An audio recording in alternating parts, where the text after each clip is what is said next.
Pallippuram Manjumatha basilica KCYM-ൻ്റെയും Paravur Don Bosco ആശുപത്രിയുടെയും ആഭിമുഖ്യത്തിൽ മെഡിക്കൽ ക്യാമ്പ് നടത്തി.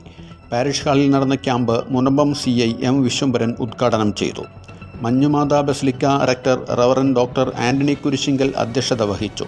Panchayat president Ramani Ajayan, reverend father Cladin Bivera, father Jomit Naduvilaparambil, father Tony ഫിലിപ്പിൻ ഹീറോ, Jose Kuruppassery, Godwin D'Silva, Prince Panakkaparambil, Muraleedharan എന്നിവർ പ്രസംഗിച്ചു.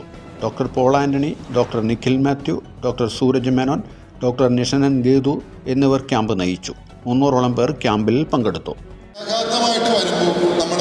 നമ്മുടെ ആശുപത്രിയിലേക്ക് കൂടുതലും പല ക്ലിനിക്കുകളിൽ നിന്നോ ചെറിയ ക്ലിനിക്കുകളിൽ നിന്നോ റെഫർ ചെയ്ത് വരും.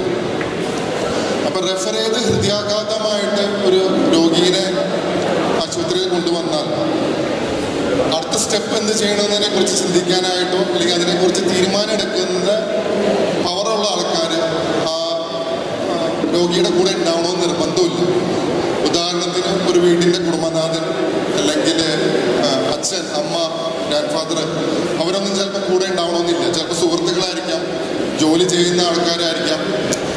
അങ്ങനെയുള്ള ആൾക്കാരായിരിക്കും യൂഷ്വലി ഹൃദയാഘാതം സംഭവിച്ച ആൾക്കാർ ആശുപത്രിയിൽ കൊണ്ടുവരും. അപ്പോൾ ഹൃദയാഘാതമായിട്ടൊരു രോഗീനെ കൊണ്ടുവന്നു കഴിഞ്ഞാൽ ചിലപ്പോൾ ഡോക്ടർമാർ അവിടെ വന്ന് ECG എടുക്കാൻ പറയും, അല്ലെങ്കിൽ എന്തെങ്കിലും കൂടുതൽ ഹൃദയത്തിന് ദോഷമുണ്ടാവാതിരിക്കാനുള്ള ടെസ്റ്റുകൾ ചെയ്യണമെന്ന് പറയും, അല്ലെങ്കിൽ ആളുടെ ജീവൻ രക്ഷിക്കാനുള്ള പ്രൊസീജിയർ, ആൻജിയോപ്ലാസ്റ്റി അല്ലെങ്കിൽ ബൈപ്പാസ് അങ്ങനെയുള്ള പ്രൊസീജിയർ ചെയ്യണമെന്ന് നമ്മൾ പറയും. അപ്പോൾ ഈ സമയങ്ങളിൽ ഈ ക്രൂഷ്യൽ ഡിസിഷൻ എടുക്കേണ്ട ആൾ നമ്മുടെ കൂടെ ഇല്ലാതെ വരുമ്പോൾ ആ ട്രീറ്റ്മെൻറ്റ് പ്രോസസ്സിന് ഡിലേ വരും. നമുക്ക് ബാക്കിയുള്ള അവയവം പോലെയല്ല ഹൃദയം എന്ന് പറഞ്ഞ അവയവം നമ്മൾ ജനിച്ച സമയം മുതൽ ഈ നിമിഷം വരെ അടിച്ചുകൊണ്ടിരിക്കുന്ന ഒരു അവയവമാണ്. അപ്പോൾ നമുക്കറിയാം, കുറച്ച് നേരം അതിന് രക്തോട്ടം കുറയുകയോ അല്ലെങ്കിൽ അതിന് ഒരു ഹൃദയാഘാതം വന്നിട്ട് നമുക്ക് ട്രീറ്റ്മെൻറ്റ് എടുക്കാതിരിക്കുകയോ ചെയ്താൽ ഹൃദയത്തിന് സാരമായിട്ടുള്ള ഡാമേജസ് സംഭവിക്കാൻ സാധ്യതയുണ്ട്. അപ്പോൾ അതിന് നമ്മൾ വിൻഡോ പീരീഡ് എന്ന് പറയും. അതായത് നമുക്ക് ആ നെഞ്ചുവേദന അല്ലെങ്കിൽ ശ്വാസം മുട്ട് അങ്ങനെയുള്ള എന്തെങ്കിലും ലക്ഷണങ്ങൾ കാണിച്ചു തുടങ്ങിയിട്ട് നമ്മുടെ ആ മൊമെന്റ് വരുന്ന സമയത്തിനെയാണ് നമ്മൾ വിൻഡോ പീരീഡ് എന്ന് പറയുന്നത്. അപ്പോൾ ആ വിൻഡോ പീരീഡിനുള്ളിൽ നമ്മൾ വേണ്ട ചികിത്സ ചെയ്തില്ല എന്നുണ്ടെങ്കിൽ ഹൃദയത്തിന് സാരമായിട്ടുള്ള ഡാമേജസ് സംഭവിക്കാം. അപ്പോൾ ഇതിൻ്റെ കോംപ്ലിക്കേഷൻസ് ആയിട്ട് ആൾക്കാർക്ക് ഹാർട്ട് ഫെയിലിയറിലേക്ക് പോവുകയോ അല്ലെങ്കിൽ പമ്പിങ് ഫെയിലിയറിലേക്ക് പോവുകയോ അങ്ങനെയുള്ള അവസ്ഥകളൊക്കെ ഉണ്ടായിരുന്നു വന്നേക്കാം. ഇനി എന്തൊക്കെ അസുഖങ്ങളാണ് അല്ലെങ്കിൽ എന്തൊക്കെയാണ് ഒരാളുടെ റിസ്ക് ഫാക്ടേഴ്സ് ഹൃദയാഘാതം വരാനുള്ളത്? റിസ്ക് ഫാക്ടേഴ്സ് അല്ലെങ്കിൽ ഇത് മലയാളത്തിൽ എന്താ പറയുക, നമ്മുടെ ഒരു ഈ അസുഖം വരാൻ സാധ്യതയുള്ള മറ്റു ഘടകങ്ങൾ അതെന്തൊക്കെയാണെന്ന് വെച്ചാൽ നമുക്ക് 2 രീതിയിൽ തരംതിരിക്കാം. ഒന്ന് modifiable risk factors, 2 non modifiable risk factors. അപ്പൊ ഞാൻ ആദ്യം നോൺ മോഡിഫയബിൾ റിസ്ക് ഫാക്ടേഴ്സ് എന്ന് പറയാം. എന്താണെന്ന് പറയാം. നോൺ മോഡിഫയബിൾ എന്ന് പറഞ്ഞാൽ നമുക്കതിനെ ആൾട്ടർനേറ്റ് ചെയ്യാൻ പറ്റില്ല. ഉദാഹരണത്തിന് നമ്മുടെ പ്രായം എന്ന് പറഞ്ഞ ഘടകം കൂടിക്കൊണ്ടേയിരിക്കുള്ളൂ, അതൊരിക്കലും കുറയില്ല. അപ്പം അത് നമുക്ക് മോഡിഫൈ ചെയ്യാൻ പറ്റാത്ത ഒരു ഘടകമാണ്. പിന്നത്തെ ഘടകമാണ് നമ്മുടെ സെക്സ്. അത് മെയിൽ സെക്സ് ആണെങ്കിൽ ഹൃദയാഘാതം വരാനുള്ള പ്രോബബിലിറ്റി ഫീമെയിൽ സെക്സിനേക്കാൾ കൂടുതലാണ്. കാരണം ഫീമെയിൽ സെക്സിന് ഈസ്ട്രജൻ ഹോർമോൺ ഉണ്ട്, അത് കാർഡിയോ പ്രൊട്ടക്റ്റീവാണ്. അപ്പോൾ കൂടുതലും ആണുങ്ങൾക്ക് ഹാർട്ട് അറ്റാക്ക് വരാനുള്ള സാധ്യത ഫീമെയിൽസിനേക്കാളും കൂടുതലാണ്. ഇനി മൂന്നാമത്തെ നോൺ മോഡിഫയബിൾ ഘടകമാണ് നമ്മുടെ പാരമ്പര്യം. നമ്മുടെ ആരുടെയെങ്കിലും അച്ഛനോ അമ്മയ്ക്കോ അല്ലെങ്കിൽ നമ്മുടെ ഉറ്റ സഹോദരന്മാർക്കോ ഹൃദയാഘാതം ഉണ്ടെങ്കിൽ നമുക്കും വരാനുള്ള സാധ്യത കൂടുതലാണ്. അപ്പോൾ ഈ 3 ഘടകങ്ങൾ നോൺ മോഡിഫയബിൾ റിസ്ക് ഫാക്ടേഴ്സാണ്. നമുക്കതിനകത്ത് ഒന്നും ചെയ്യാൻ പറ്റില്ല. എന്നാൽ മോഡിഫൈഡ് റിസ്ക് ഫാക്ടേഴ്സ് ആയിട്ടുള്ള കുറച്ച് ഘടകങ്ങളുണ്ട്. ഉദാഹരണത്തിന് ഷുഗർ എന്ന് പറഞ്ഞാൽ ഷുഗറിൻ്റെ പ്രായം. നമുക്കൊരു പ്രായമുള്ളത് പോലെ ഷുഗറിനൊരു പ്രായമുണ്ട്. അതായത് എത്ര വർഷമായിട്ട് ഞാൻ ഷുഗർ രോഗിയാണ്. നമ്മളെപ്പോഴും രോഗികളോട് ചോദിക്കും, ഷുഗർ ഉണ്ടോ എന്ന് ചോദിക്കുമ്പോൾ രോഗികൾ കുറേ നമ്പറുകൾ പറയും. അതായത് അന്ന് നോക്കിയപ്പോൾ ഷുഗർ എങ്ങനെയായിരുന്നു, പിന്നെ എങ്ങനെയാണ്, ആ നമ്പറുകളിലല്ല കാര്യം. ഷുഗർ എന്ന അസുഖത്തിൻ്റെ പ്രായം. ചില ആൾക്കാർക്ക് 5 വർഷമായിരിക്കാം, ചില ആൾക്കാർക്ക് 10 വർഷമായിരിക്കാം, ചില ആൾക്കാർക്ക് 20 വർഷമായിരിക്കാം. ആ ഷുഗറിൻ്റെ പ്രായം ഈ രോഗത്തിന് നിർണ്ണയിക്കാനുള്ള സാധ്യതയുണ്ട്. പിന്നെ കൊളസ്ട്രോള്, പ്രഷർ, നിയന്ത്രിക്കാൻ സാധ്യതയില്ലാത്ത പ്രഷർ, പിന്നെ നമ്മുടെ ശീലങ്ങൾ, പുകയില ഉൽപ്പന്നങ്ങൾ, സ്മോക്കിംഗ്, മദ്യപാനം, ഇതെല്ലാം ഈ അസുഖത്തിലേക്ക് പെട്ടെന്ന് നമ്മളെ നയിക്കുന്ന ഘടകങ്ങളാണ്. അപ്പോൾ ഈ നോൺ മോഡിഫയബിൾ റിസ്ക് ഫാക്ടേഴ്സ് നമുക്കൊന്നും ചെയ്യാൻ പറ്റില്ല. പക്ഷേ മോഡിഫയബിൾ റിസ്ക് ഫാക്ടേഴ്സ് നമുക്ക് പലതും ചെയ്യാൻ സാധിക്കും. നമുക്കൊരു ക്വാളിഫൈഡ് ആയിട്ടുള്ള ഡോക്ടറിനെ കണ്ട് നമുക്ക് ഷുഗറിനെ നിയന്ത്രിച്ച് വെക്കാം, പ്രഷർ നിയന്ത്രിച്ച് വെക്കാം, കൊളസ്ട്രോൾ നിയന്ത്രിച്ച് വെക്കാം. അങ്ങനെയുള്ള കാര്യങ്ങൾ നമുക്ക് ചെയ്യാം. ഇനി അസുഖം വന്നു കഴിഞ്ഞാൽ പിന്നെ എന്ത് ചെയ്യണം? അസുഖം വന്നാന്ന് വെച്ചാൽ നമുക്ക് എങ്ങനെ അറിയാം?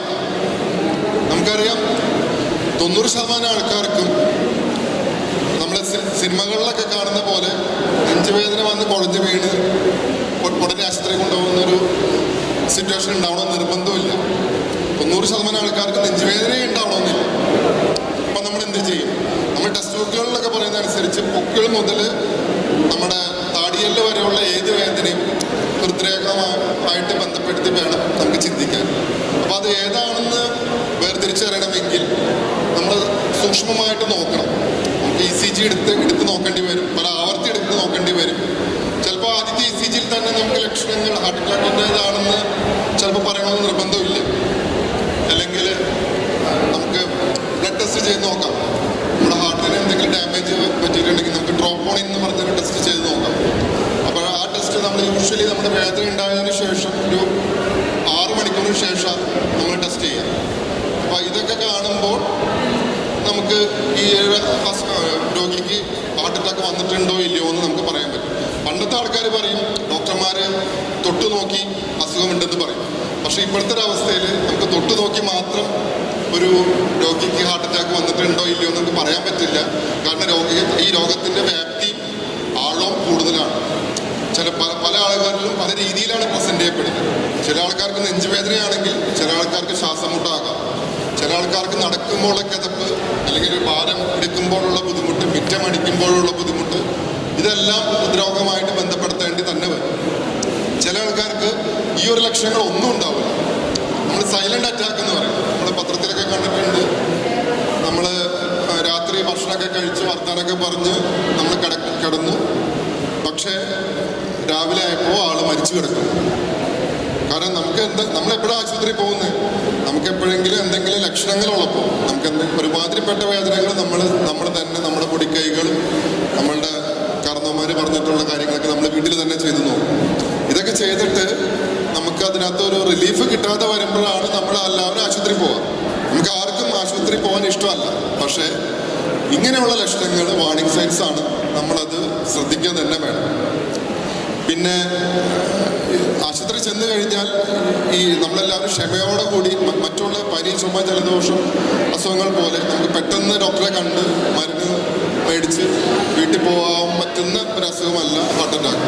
അപ്പോൾ നമ്മൾ ക്ഷമയോടുകൂടി ചിലപ്പോൾ 2-3 മണിക്കൂർ അവിടെ സമയം ചെലവഴിക്കേണ്ടി വന്നേക്കാം. പല ആവർത്തി ECG എടുക്കാനും, ബ്ലഡ് ടെസ്റ്റ് ചെയ്യാനും, ഈ പറഞ്ഞ പോലെ എക്കോ ടെസ്റ്റ് ചെയ്യാനും ഇതിനൊക്കെ നമുക്ക് ആവശ്യമുണ്ട്. പിന്നീട് നമ്മൾ ഹാർട്ട് അറ്റാക്ക് ആണെന്ന് സ്ഥിരീകരിച്ചു കഴിഞ്ഞാൽ നമുക്ക് 2 രീതിയിൽ നമുക്ക് അതിനെ മാനേജ് ചെയ്യാം. അതെങ്ങനെയെന്ന് വെച്ചാൽ നമ്മളെപ്പോഴും പറയാം ECGയിൽ വേരിയേഷൻ ഉണ്ടായിരുന്നു, അപ്പോൾ അതെന്താണെന്ന് നോക്കാൻ വേണ്ടി വന്നേക്കുന്നതാണെന്ന് പറയും. ECG വേരിയേഷൻ തന്നെ 2 തരത്തിലുണ്ട്. ആദ്യത്തെ ECG വേരിയേഷൻ എന്ന് പറഞ്ഞാൽ പെട്ടെന്ന് നമ്മളൊരു ആക്ഷൻ എടുക്കേണ്ട ECG വേരിയേഷൻ. അതായത് ഗൗരവമായിട്ടുള്ള ഹാർട്ട് അറ്റാക്കാണ്, ഉടനടി, അതായത് എത്രയും സമയത്തിനുള്ളിൽ നമ്മളൊരു ആക്ഷൻ എടുക്കണം. അങ്ങനെയുള്ള ECG ആണെങ്കിൽ, വേരിയേഷൻസ് ആണെങ്കിൽ നമുക്ക് പെട്ടെന്ന് ആക്ഷൻ എടുക്കണം. അപ്പോൾ അത് ഡോക്ടർമാർ പറയുന്നതനുസരിച്ച് നമ്മൾ അടുത്ത സ്റ്റെപ്പ് എന്താണെന്ന് അവരായിട്ട് ഡിസ്കസ് ചെയ്ത് ആലോചിക്കും. ഇനി രണ്ടാമത്തെ ECG വേരിയേഷൻ എന്ന് പറഞ്ഞാൽ ഹാർട്ട് അറ്റാക്ക് വന്നിട്ടുണ്ട്, പക്ഷെ നമുക്ക് ആലോചിക്കാൻ സമയമുണ്ട്. അങ്ങനെയുള്ള അവസ്ഥയിൽ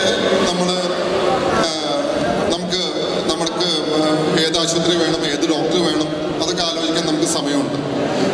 പിന്നെ വേറൊരു ECG വേരിയേഷനാണ് ഹൃദയത്തിൻ്റെ ഹാർട്ട് അറ്റാക്ക് സംഭവിച്ച സംഭവിച്ചിട്ടില്ല, പക്ഷെ ഹാർട്ടിൻ്റെ താളത്തിന് വ്യതിയാനം വന്നിട്ടുണ്ട്. അപ്പോൾ അങ്ങനെ പല രീതിയിലുള്ള വേരിയേഷൻസ് നമുക്ക് ഉണ്ടാവും. അപ്പോൾ അത് ഏതാണ് എമർജൻസി ആയിട്ട് ടാക്കിൾ ചെയ്യേണ്ടത്, ഏതാണ് നമുക്ക് ആലോചിച്ച സമയം ഉള്ളത് എന്നുള്ളത് നമ്മളെ ചികിത്സിക്കുന്ന ഡോക്ടറായിട്ട് ഡിസ്കസ് ചെയ്ത് തീരുമാനം എടുക്കേണ്ട കാര്യങ്ങളാണ്.